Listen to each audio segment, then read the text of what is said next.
Marketing అంటే ఏంటి? Stock market లేదా కంపెనీ షేర్లు కొనుగోలు చేయడానికి ఉపయోగించేదే స్టాక్ మార్కెటింగ్. సాధారణంగా చెప్పాలంటే ఒక కంపెనీ తన వ్యాపారాన్ని పెంచుకోవడానికి ప్రజల దగ్గర నుంచి డబ్బు తీసుకొని ఆ డబ్బుకు బదులుగా షేర్లను ఇస్తుంది. స్టాక్ మార్కెటింగ్లో ఎన్ఎస్సి, బిఎస్సి అనేవి ఉంటాయి. స్టాక్ మార్కెటింగ్లో అసలు పెట్టుబడులు అనేవి ఎలా పెట్టాలి?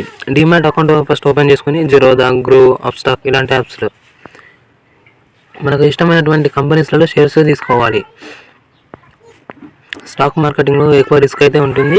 ధరలు ఎప్పుడైనా పెరగవచ్చు, అలాగే తగ్గవచ్చు. జాగ్రత్తగా చూసుకుంటూ పెట్టుబడులు అనేవి పెట్టాలి. సబ్స్క్రైబ్.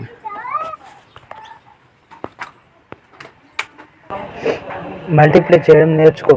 స్టాక్ మార్కెటింగ్ అనేది రిస్క్ కాదు, అవకాశం. Small steps today, big success tomorrow. Invest early, invest smart. ఇప్పుడు మొదలు పెడితే రేపు సంపద నీదే. రిస్క్ ఎప్పుడు ఉంటుంది, కానీ నాలెడ్జ్తో రిస్క్ ఆపర్చునిటీ. స్టాక్ మార్కెట్ ఎలా మొదలు పెట్టాలో తెలుసుకోవాలా? అయితే ఈ వీడియో మీకోసమే. స్టాక్ మార్కెటింగ్ అనేది ఎన్నో ప్లాట్ఫామ్ నుంచి ఉంది. అతిపెద్ద ఇన్వెస్టర్ కూడా ఒక చిన్నగా మొదలుపెట్టాడు. ఇప్పుడు నేర్చుకోండి. స్టాక్ మార్కెట్ ఇన్వెస్ట్ చేయడం కష్టమేమి కాదు. లాభాలు రాత్రికి రావు. ఉంటే స్టాక్ మార్కెటింగ్ మీకు అధిక స్వేచ్ఛ ఇస్తుంది. మీ డబ్బు మీకోసం పని చేయనివ్వండి.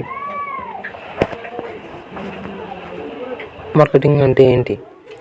స్టాక్ మార్కెట్ లేదా కంపెనీ షేర్లు కొనుగోలు చేయడానికి ఉపయోగించేదే స్టాక్ మార్కెటింగ్.